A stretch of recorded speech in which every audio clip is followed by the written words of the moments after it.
पीठ आपला गोल आणि गरगरीत अशा पांढऱ्या शुभ्र भाकरी तयार आहेत। पहा किती सुरेख झाले आहे आणि खूप पटकन होतात। एकदा तुमची प्रॅक्टिस झाली ना काही वेळ लागत नाही। त्याच्यामुळे नक्की याची प्रॅक्टिस करा। प्रॅक्टिस केली की सर्वोत्तम भाकरी आपल्याला जमते, एवढं नेहमी लक्षात ठेवा। नमस्कार मंडळी, मी कोमल तुमच्या सगळ्यांचं आपल्या रेसिपी चॅनलमध्ये खूप खूप स्वागत करते। तर आज आपण भाकरी कशा बनवायच्या हे पाहणार आहोत। भाकरीची रेसिपी नसते, खरं तर त्या प्रॅक्टिसने येतात। मला स्वतःला माझं लग्न झालं तेव्हा भाकरी येत नव्हत्या, मला सगळे पदार्थ येतात परंतु मला भाकरी येत नव्हत्या। तर भाकरी हा प्रकार असा आहे की तो तुमच्या प्रॅक्टिसने तुम्हाला जमणार आहे। त्याच्यासाठी प्रॅक्टिसच खूप महत्त्वाची असते। तर भाकरी करताना कोणती काळजी घ्यायचं, पिठाला पाणी कधी गरम वापरायचं, भाकरी कशी भाजायची, कोणत्या स्टेजला उलटायची, ह्या सगळ्या गोष्टी आम्ही व्हिडिओमध्ये सांगितल्यात। त्याचप्रमाणे पीठ सुद्धा कसं दळून आणायचं हे सुद्धा मी सांगितलंय। त्याच्यामुळे रेसिपी शेवटपर्यंत, म्हणजे भाकरी कशा बनवायच्या हे शेवटपर्यंत पहा। आणि रेसिपी आवडली असेल तर लाईक करा, शेअर करा, सबस्क्राईब करा। तर आपण ज्वारीची भाकरी करणार आहोत। याच्यासाठी मी ज्वारीचं पीठ घेतलंय। आता ज्वारीचं पीठ घेताना लक्षात घ्या, खूप जण ज्वारीचं पीठ आणि तांदूळ एकत्र करतात। माझ्या घरी जर मी 2 किलो ज्वारी असेल तर त्याच्यात अर्धा किलो तांदूळ मिक्स केलेलं असतं, तेव्हा भाकर पांढरी होते। नुसत्या ज्वारीची भाकर पांढरी होत नाही, थोडासा ब्राउनिश कलर त्याला दिसतो, एवढं लक्षात ठेवायचं। तर जर तुम्हाला, आणि दुसरी गोष्ट, फक्त ज्वारीची भाकरी थोडीशी मऊ लागते आणि जेव्हा तुम्ही गव्हाचं म्हणजे तांदळाचं पीठ त्याच्यात ॲड करता तेव्हा त्याला कडक पापुंद्रा येतोय, एवढं लक्षात ठेवायचं। हा दोन्ही फरक, म्हणजे भाकर हातात घेतल्या तुम्हाला कळेल की तांदूळ ॲड केले का नाही, ते कडक होतात परत त्या भाकरी थोड्या वेळाने। तर जेव्हा तुम्ही तांदूळ ॲड केलेलं असतं तर पापुंद्रा थोडासा कडक होतो, तर हे लक्षात घ्या। आणि पीठ दळून कसं येतं ह्याच्यावर पण अवलंबून असतं। तर पीठ ज्वारीचं हे थोडंसं जाडसर असतं, मैद्यासारखं नसतं, ते थोडंसं जाडसर असतं, तेव्हाच भाकर व्यवस्थित होते, हाताला ते चिटकत नाही आणि व्यवस्थित पसरलं जाते। तर हे कॉमन गोष्टी आहे। तर खूप जण म्हणतात पीठ खराब आलं म्हणून भाकरी खराब होतात, तर होतात खराब जेव्हा पीठ खराब येतं तेव्हा। तर सुरुवात करूया। तर पीठ घेतलं इथं मी। आता ज्वारीमध्ये भाकर करताना मीठ टाकावं लागत नाही, बाजरीची भाकर करताना मात्र मीठ ॲड करावं लागतं, लक्षात घ्या। तर इथं मी लागेल तेवढं पाणी जसं पीठ मळत जाईल तसं ॲड करणार आहे। एकदम पाणी टाकायचं नाही, अंदाज येत नाही। आणि खूप जणांचं म्हणणं असेल की पाणी गरम करून घेतलं पाहिजे का। तर जेव्हा तुमचं पीठ हे 15 दिवसापेक्षा, म्हणजे 15 दिवसाचंच असतं की 15 दिवस झाले दळून आणून, किंवा महिनाभर झालाय, 20 दिवस 25 दिवस, महिन्याच्या आतलं असतं, तेव्हा पिठाला गरम पाणी, कोमट पाणी ॲड करायची गरज पडत नाही। जर पीठ खूप जुनं असेल, त्याच्यातला चिकटपणा हा कमी झालेला असतो, तेव्हा मात्र तुम्हाला पिठात गरम पाणी, कोमट पाणी ॲड करावं लागतं, नाहीतर भाकरी चिरल्या जातात, भाकरी व्यवस्थित होत नाही। तर हे मी व्यवस्थित आता थोडं पाणी घालून मळून घेतेय। तर प्रत्येकाच्या हातावर असतं की पीठ हे किती पातळ असावं, किती घट्ट असावं। तर पीठ किती घट्ट असावं हे त्याच्या हातावर असतं खरं तर। तर शक्यतो पीठ हे जसं हे पीठ कणकीसारखं पातळ नसतं, शक्यतो थोडंसं घट्टसर असतं। तर मी तुम्हाला सांगते की नॉर्मली भाकर ही टर्न झाली पाहिजे। खूपच पातळ केली तर भाकर फिरत नाही आणि खूप घट्ट केली तर फिरते, पण त्रास होतो थापटायला भाकरी। त्याच्यामुळे मीडियममध्ये करायचं पीठ करताना, मळताना तुम्ही एवढं लक्षात घ्या। चला तर आता मी हे पीठ व्यवस्थित एकजीव करून घेते।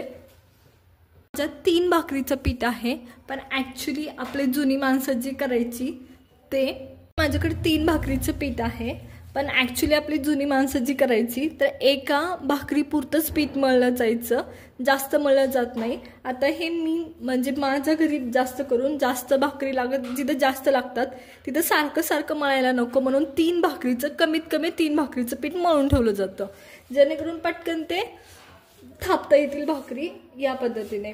तर आता हे भाकरीचं पीठ जेवढं तुम्हाला लागतं एका भाकरीला तेवढं घ्यायचं, पाण्याचा हात घ्यायचा थोडासा, खूप जास्त नाही, आणि भाकरी कुस्करायची। जेवढी तुम्ही भाकरी कुस्करता तेवढी भाकरी फुगते असं म्हणतात।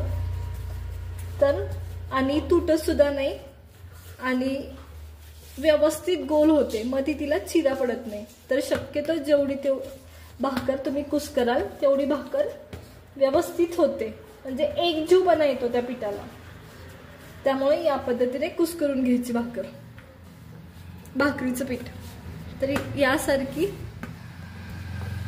कुस्करून व्यवस्थित घ्यायची. आता खाली हे पांढरट थर झालाय तो तुम्हाला काढून घ्यायचा आहे, नाहीतर भाकर फिरवताना परत त्रास होतो. कारण चिटकल्यावर भाकर त्याच्यावरच पीठ आपण टाकलं आणि थापटली तर भाकर पुढे सरकत नाही थापटताना. तर आता हे माझं व्यवस्थित कुस्करून झालंय. तर हे मी असं गोळा घेतला, तो व्यवस्थित साईडनी पसरवला. आता शक्यतो इथं चिरा पडू द्यायचा नाही. तर मी तुम्हाला दाखवते कुठं चिरा नाही पडली. आता पूर्वी भाकरमध्ये जाड होऊ नये म्हणून हे काढून ठेवलं जायचं वरचं एक्स्ट्राचं पीठ. तर मला ती गरज वाटत नाही, कारण माझं पूर्ण सेम आहे सगळ्या साईडनी. जर तुम्हाला हवं असेल मध्ये खूप जास्त पीठ हवं असं वाटत असेल की आहे तर काढून ठेवायचं. आता भाकर थापताना खाली पीठ टाकायचं. एकाच ठिकाणी जर जास्त पीठ टाकलं तर भाकर तिथून कसं असतं, भाकर जेव्हा तुम्ही थापता जेव्हा थापायला सुरुवात करता पीठ जास्त झालं तरी भाकर फिरत नाही आणि पीठ कमी पडलं तरी भाकर फिरत नाही. त्याच्यामुळे त्याचा अंदाज करून एक नॉर्मल पातळ थर द्यायचा पिठाचा. शक्यतो चाळणीने एकदा चाळला की जो थर बसतो तो नॉर्मल थर असतो, एवढं लक्षात घ्या. तर मला आता इथं दररोजची सवय म्हणून मी हाताने टाकणार आहे. तर आता माझ्या हातात इथं पीठ आहे एका साईडला आणि हे मी एकदम नॉर्मल सगळीकडून पसरून घेतले आणि भाकर या पद्धतीने थापटून घ्यायची. आता एक गोष्ट लक्षात येते का की मी आधी एकाच हाताने भाकर थापटते आहे आणि गोल फिरवली आहे आणि एका साईडला हात ठेवला आहे जेणेकरून भाकर व्यवस्थित गोल व्हावी आणि हे कटसुद्धा होत नाही जेव्हा दुसरा हात तुम्ही लावता. तर या पद्धतीने ही भाकर पसरून घ्यायची. आता जेव्हा तुम्ही एकच हात लावला तर भाकर इथे जाड आहे आणि साईडनी जाड आहे. तर आता ज्यांच्या घरी भाकर छोटे होतात त्यांचे एक हात पुरेसा असतो, पण ज्यांच्या घरी तव्या एवढी भाकर असते त्यांना दुसरा हात लावावा लागतो. तर मी शक्यतो आधी काय करणार आहे, साईडला व्यवस्थित थापटून घेणार एकाच हाताने. गरज वाटली तर परत दोन्ही हाताने थापटून घ्यायची. तर मी हे साईडचं जाडपणा कमी करण्यासाठी साईडला आधी व्यवस्थित थापटून घेते.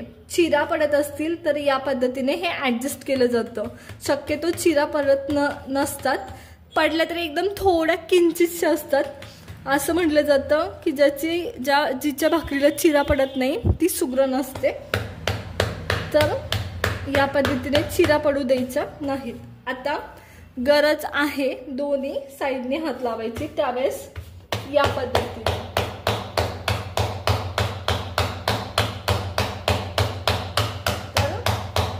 तुम्हाला लक्षात आलं का, भाकरचा खालचा पिठाचा थर योग्य आहे, त्याच्यामुळं भाकर सटासटा सुटते, अजिबात एका जागेला थांबत नाही. भाकरीचा खालच्या पिठाचा थर जर एकाच ठिकाणी जास्त असेल तर कमी पडला असेल तर मग मात्र भाकर सुटत नाही. आता ह्या गोष्टी मी एकदा सांगून तुम्हाला होणार नाही, ह्याला सवय म्हणजे प्रॅक्टिसच लागते. तुम्ही इवन जर भाकर चांगली तुम्हाला येत असेल आणि 15 दिवसांनी तुम्ही 15-20 दिवस झालं भाकर नाहीच केली तर त्या माणसाची सुद्धा भाकर करताना चुकते. त्याच्यामुळं या गोष्टी लक्षात घ्यायच्या. तर ही माझी भाकर व्यवस्थित गरम झाली. आता भाकर करायच्या आधीची एक गोष्ट मी तुम्हाला सांगते. भाकर करायच्या आधीच कधी पण तवा गरम असला पाहिजे, कडकडीत गरम असला पाहिजे आणि तो पण. तर आता इथं माझी भाकर व्यवस्थित झाली. तर ही माझी भाकर झाली आहे आणि सगळ्या साईडनी एकसारखी आहे. मी तुम्हाला हाताने फिरून दाखवते. तर हे पहा, सगळ्या साईडनी एकसारखी आहे, दिसते का. तर ही आमच्याकडे पातळ भाकर असते. तुम्ही धुळे नंदुरबार साईडला पाहिलं तर तिकडे जाड भाकरी असतात, खूप जाड असतात. तर ज्याच्या त्याच्या स्टेटनुसार जिल्ह्यानुसार भाकरीची साईज आणि भाकरीची थिकनेस हा बदलत असतो. तर हे एक लक्षात ठेवायचं. तर आता आपण ही भाजणार आहोत. मी ऑलरेडी माझा तवा गरम केलेला आहे. चला तर मग भाजायला सुरुवात करू. माझा भाकरीचा तवा ऑलरेडी ठेवून तो व्यवस्थित गरम झाला आहे आणि हा माझा दररोजच्या वापरातला भाकरीचा तवा आहे, त्याच्यामुळे तुम्हाला थोडेसे काळे डाग दिसतात. ते तुमच्याकडे काही टिप असेल हे काळे डाग घालवायची तरी मला ती कमेंट करून नक्की सांगा. मी भरपूर सारे ट्राय केल्या पण सगळेच काळे डाग निघत नाहीत.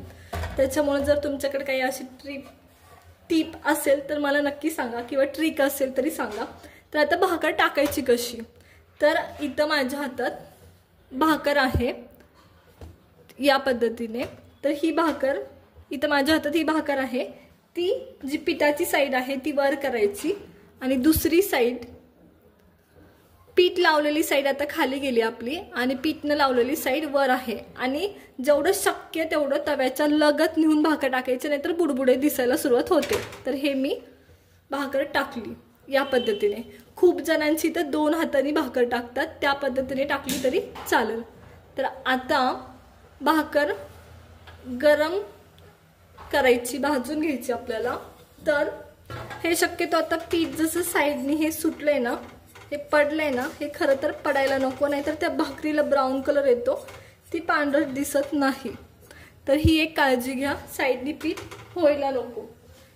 तर आता जेव्हा तुमची भाकर व्यवस्थित भाजायला सुरुवात होते ना, तर पहिले काठ लूज व्हायला सुरुवात होतात, एवढं लक्षात घ्या. जेव्हा तुमचे काठ लूज व्हायला सुरुवात होईल त्या टायमाला पाणी लावायचं, म्हणजे भाकर पाठीमागच्या साईडनी अर्धी भाजलेली असते. तर हे या पद्धतीने पाणी लावताना खूप पण पाणी लावायचं नसतं, हात लावायचं असतं. खूप ठिकाणी न पाणी लावता सुद्धा भाकऱ्या केल्या जातात, त्या हातावर थापटलेल्या असतात. 2 हाताचा वापर करून थापलेल्या असतात त्या भाकऱ्या. अजिबात त्याच्यासाठी कोणताच ताट वगैरे काहीच लागत नाही आणि त्या 2 हाताचा वापर करून एकदम पातळ भाकऱ्या थापटलेल्या असतात. तर आता हे पाणी लावलं मी. आता हे पाण्याचा थर कोरडा व्हायच्या आधी आपल्याला भाकर पलटून घ्यायची आहे. तर शक्यतो सुरी उंच न घ्या आणि हलवा सगळ्याकडे आणि लगेच भाकर पलटा. तर बघा मी योग्य टायमात भाकर पलटली आहे. आपली भाकर एका साईडनी अर्धी म्हणजे भाजली होती त्या टायमाला. तर आता मी दुसऱ्या टायमाला अशीच भाजून घेणार आहे. तर सेम ट्रिक, जेव्हा तुमची भाकर खालच्या साईडनी भाजली असते तेव्हा हळूच काढून बघायचं. आता आपली भाजलेली नाही, जेव्हा भाकर हळूच काढून बघायची. सहज उचलली जाते म्हणजे भाकर सगळ्या साईडनी भाजली आहे. आणि भाकर उचलायला त्रास होत असेल तर भाकर भाजलेली नाही, वेट करायचा. तर कमीत कमी 1 मिनिट तरी लागतो भाकर भाजायला. दुसऱ्या साईडनी दोन्ही साईडनी 1-1 मिनिट लागतो. 50 सेकंद तरी लागतातच लागतात. आणि तुमच्या तव्यावर अवलंबून असतात ह्या गोष्टी, तुमचा तवा किती जाड पातळ आहे त्याच्यावरती. तर ही भाकर आता व्यवस्थित मी होऊ देणार आहे. ही भाकर फुगायला सुरुवात झाली आहे, हे पहा इकडे फुगा आलाय. तर या पद्धतीने, तर याचा अर्थ भाकर आपली भाजते, फुगायला लागल्यावर भाजते. तर भाकर आपली व्यवस्थित भाजली गेली आहे जेव्हा भाकर फुगायला लागते त्या टायमाला. आणि हे पहा दुसऱ्या साईडनी सुद्धा भाकर व्यवस्थित भाजली आहे. मी दुसऱ्या पण साईडनी पलटली आहे आणि बघा फुगली आहे. तर ही भाकर पूर्ण फुगतीये, पण माझ्याकडून आता उलटताना त्याला होल पडले. शक्य असेल तर मी तुम्हाला दाखवते ते कुठं पडले. या साईडला पडले. तर इथे माझ्याकडून होल पडले, त्याच्यामुळं ती भाकर फुगेना आणि ही भाकर व्यवस्थित भाजली गेली आहे. तर या पद्धतीने मी सगळ्या भाकऱ्या करून घेणार आहे. चला तर मी सगळ्या भाकऱ्या करून घेते. आता भाकर कधी पण स्टीलच्या भांड्यात ठेवायची नसते, नाहीतर ओली होते, एवढं लक्षात ठेवा. आणि चला सगळ्या भाकऱ्या अशाच करून घेते मी. आता मी दुसऱ्या भाकरीसाठी सुद्धा पीठ घेतलंय आणि सलग घेतलंय, हे पाहिलं का तुम्ही. तर हे सुद्धा मी खाली पीठ टाकून व्यवस्थित थापटून घेते मगासारखंच. आता पहिली भाकर करणं सोपी जातं, पण दुसरी भाकर करताना काय प्रॉब्लेम येतो मी तुम्हाला सांगते. तर दुसरी भाकर करताना हे पीठ साईडला लागलेलं असतं, हे काढावं लागतं, नाहीतर भाकर व्यवस्थित थापली जात नाही. त्याच्यामुळे हे पीठ काढून टाकायचं, भाकर पुढे सरकते. आता हे पीठ मी काढलंय हाताला लागलेलं, इथलं सुद्धा काढायचं शक्यतो आणि मग भाकर आपण थापटून घेतोय. भाकरचं पीठ खूपच पातळ असेल तर थोडंसं पीठ असं हाताला चोळायचं, जेणेकरून भाकर व्यवस्थित सरकली जाते या पद्धतीने. दुसरी भाकर थापायला जड जात असते कारण हाताला सर्व पीठ असते. तर व्यवस्थित आता माझी थापटून झाली आहे सगळीकडे एकसंध. आणि जिथं तुम्हाला जाड वाटतं ना तर बायका पहिल्या अशा करायच्या जेणेकरून पातळ व्हावी, किंवा जिथं थोडीशी कट झाली तिथं ॲडजस्ट केली जायची या पद्धतीने. तर ही भाकर झाली आहे. दुसरी पण भाकर आपण भाजून घेणार आहोत. गरम आहे तर भाकर घ्यायची, पिठाची साईड वरच्या साईडला घेतली आहे आणि पीठनं लावलेली खालच्या साईडला शक्य तेवढ्या खाली आणि टाकायची आणि लगेच हात फिरवायचा, जेणेकरून त्याच्यावर फोड ते बुडबुडे यायला नको, नाहीतर भाकर भाजत नाही व्यवस्थित, तवा खराब होतो. परत जी सेकंड भाकर असते ती भाजताना खूप त्रास होतो. ह्या सगळ्या गोष्टी होतात जर ते बुडबुडे आले तर हे व्यवस्थित आता वाट बघायची, काठ सुटायचे आणि मग पाणी लावून घ्यायचं. म्हणजे वाट बघतोय ना काठ निघायची, तर इथं काठ निघलेत माझे. तर हे का बघतो की त्याचा अर्थ भाकर ही सगळ्या साईडनी व्यवस्थित भाजली गेली आहे. जर तुमची भाकर सगळ्या साईडनी व्यवस्थित भाजली गेली नाही तर तिला गोल गोल फिरवून तुम्हाला भाजून घ्यायला लागतं. ते कसं मी ते पण आता सांगते तुम्हाला. तर आधी मी हे पाणी लावून घेते सगळं. तर पाणी कोरडं पडायच्या आधी आपल्याला भाकर पलटून घ्यायची आहे. तर या पद्धतीने. तर पाहिलं का या साईडनी. तर आता तुम्हाला दिसत असेल सगळीकडून भाकर भाजली आहे. त्यामुळं शक्यतो जोपर्यंत तुमची काठ निघत नाही तोपर्यंत भाकर उलटायची नाही. तर आता मी का तुम्हाला सांगितलं काठ निघल्याशिवाय भाकर उलटायची नाही. तर आता मगाची तुम्ही भाकर पाहिली का की लगेच भाजली होती सगळ्या साईडनी. आता ही भाकर मी जरा लवकर उलटली आहे, तर एका साईडनी ही थोडीशी न भाजल्यासारखी आहे आणि एका साईडनी ही भाजली आहे, म्हणजे पूर्ण रेडीच आहे जवळजवळ. तर ही भाकर तुम्हाला मात्र फिरवत फिरवत भाजायला लागते. तर ते कसं मी तुम्हाला आता सांगते. आधी आपण पाठीमागच्या साईडची भाकर भाजून घेऊया. तर जेव्हा पाठीमागनं भाजायला सुरुवात होते तेव्हा हे फुगायला सुरुवात होते. याचा अर्थ भाकर व्यवस्थित भाजायला सुरुवात झाली आहे. त्या टायमाला तुम्ही भाकर उलटू शकता. तर हे पहा भाजली का नाही सगळ्या साईडनी. तर या पद्धतीने.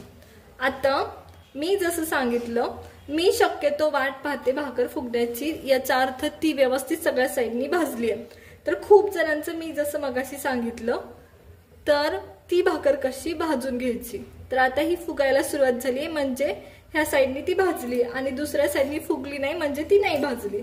तर ती भाकर, तर हे पहा ज्या साईडनी फुगली आहे ती भाजली आहे. आता भाजलेली भाकर ही अशी न भाजलेली साईडला टाकली जाते आणि वरतून प्रेस केली जाते आणि ही भाजून घेतली जाते. या पद्धतीने दिसते का तुम्हाला या साईडनी. तर हे असं प्रेस करून सगळ्या साईडनी अशी गोल गोल फिरून अर्धी भाकर जेवढी भाजली नाही तेवढीच तव्यात ठेवली जाते आणि ही अशी भाजून घेतली जाते. आणि ही भाकर झाली आपली भाजून. एवढी सोपी आहे भाकर करणं. चला तर मग आता आपल्या भाकरी, मी सगळ्या भाकरी अशीच करून घेते. तोपर्यंत तुम्ही ट्राय करा भाकरीचं. तर ही भाकर सुद्धा आपली झाली दोन्ही साईडनी. हे पहा या पद्धतीने. इथं आपला गोल आणि गरगरीत अशा पांढऱ्या शुभ्र भाकरी तयार आहेत. पहा किती सुरेख झाल्या आहे आणि खूप पटकन होतात. एकदा तुमची प्रॅक्टिस झाली ना काही वेळ लागत नाही. त्याच्यामुळे नक्की नक्की याची प्रॅक्टिस करा. प्रॅक्टिस केली की सर्वोत्तम भाकरी आपल्याला जमते, एवढं नेहमी लक्षात ठेवा. मला आजची आपली भाकरी करण्याची पद्धत किंवा मी सांगितलेल्या गोष्टी तुम्हाला कशा वाटल्या छोट्या छोट्या ते मला नक्की सांगा कमेंट करून. तर एक गोष्ट लक्षात घ्या की भाकरी करण्याची पद्धत, भाकरीची साईज आणि भाकरीची थिकनेस हा त्याच्यात प्रत्येक राज्यानुसार प्रत्येक जिल्ह्यानुसार बदलत असतो. हे गोष्ट लक्षात घ्या. तर आमच्याकडे म्हणजे माझ्या घरी ह्या पातळ भाकरी होतात, काही ठिकाणी ह्या जाड होतात. मी शक्यतो पाहिले धुळे नंदुरबार साईडला भाकरीची म्हणजे थिकनेस हा जाड असतो. तर आमच्याकडे जाड गेल्यावर नाव ठेवतात. तर हे लक्षात घेऊन तुम्हाला ह्या गोष्टी बदलायच्या आहेत, हे पण लक्षात घ्या. तर तुम्हाला आजची भाकरी बनवण्याची पद्धत कशी वाटली हे आम्हाला कमेंट करून नक्कीच सांगा. त्याचबरोबर लक्षात घ्या की हे प्रॅक्टिसनीच जमतं. हा व्हिडिओ पाहून लगेच तुम्हाला परफेक्ट भाकरी जमेलच असं नाही, याला प्रॅक्टिसच लागते. तर तुम्हाला कसं वाटलं हे आम्हाला कमेंट करून नक्कीच सांगा. जर रेसिपी आवडली असेल तर लाईक करा, शेअर करा आणि सबस्क्राईब करा. भेटूया नवीन रेसिपी सोबत. तोपर्यंत धन्यवाद.